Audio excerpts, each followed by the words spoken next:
সাম্প্রতিক সহিংসতায় রাজশাহী বিশ্ববিদ্যালয়ে ক্ষতিগ্রস্ত 10টি হলের 158টি কক্ষ। এতে ক্ষতি অন্তত 4 কোটি টাকা। উপাচার্য জানান, ঘটনা তদন্তে গঠন করা হয়েছে 5 সদস্যের কমিটি।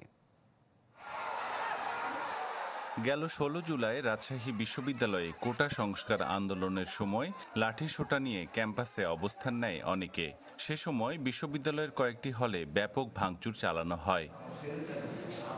প্রশাসনের তথ্য মতে 17টি হলের মধ্যে 10টি হলে 158টি কক্ষ ক্ষতিগ্রস্ত হয়। পুড়িয়ে দেয়া হয় অন্তত 20টি মোটরসাইকেল। 12 দিন পর হলগুলো পরিদর্শন করেন উপাচার্য সহ প্রশাসনের কর্মকর্তারা। হলসমূহের কী পরিমাণ ক্ষতি হয়েছে, যদিও ইতিপূর্বে হল প্রভোস্ট আমাদেরকে তাদের ক্ষতির তালিকা দিয়েছে এবং আমরা মোটামুটি এস্টিমেট করেছি। আজকে বিশ্ববিদ্যালয় প্রশাসন সরজমিনে দেখার জন্য আমরা এসেছি। বিজলি কেবলস যে কোনো স্থাপনার বৈদ্যুতিক সংযোগকে রাখে নিরাপদ। বিজলি কেবলস, নিরাপদ আজীবন। এদিকে গেল বৃহস্পতিবার আবাসিক হল ভাঙচুর, অগ্নিসংযোগের ঘটনায় 5 সদস্যের একটি তদন্ত কমিটি গঠন করে প্রশাসন।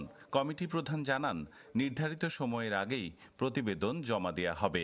কাগজপত্রের মাধ্যমে চেষ্টা করছি যে বিভিন্ন হলকে বিভিন্ন ধরনের তথ্য দিতে, এরপরে তথ্যগুলো দিলে পরে আমরা তাদের কাছে সরাসরি যা পরিদর্শনে নেব। আশা করছি যে এর মধ্যেই অথবা এর বেশ আগেই আমরা এটা জমা দিতে পারবো ইনশাল্লাহ।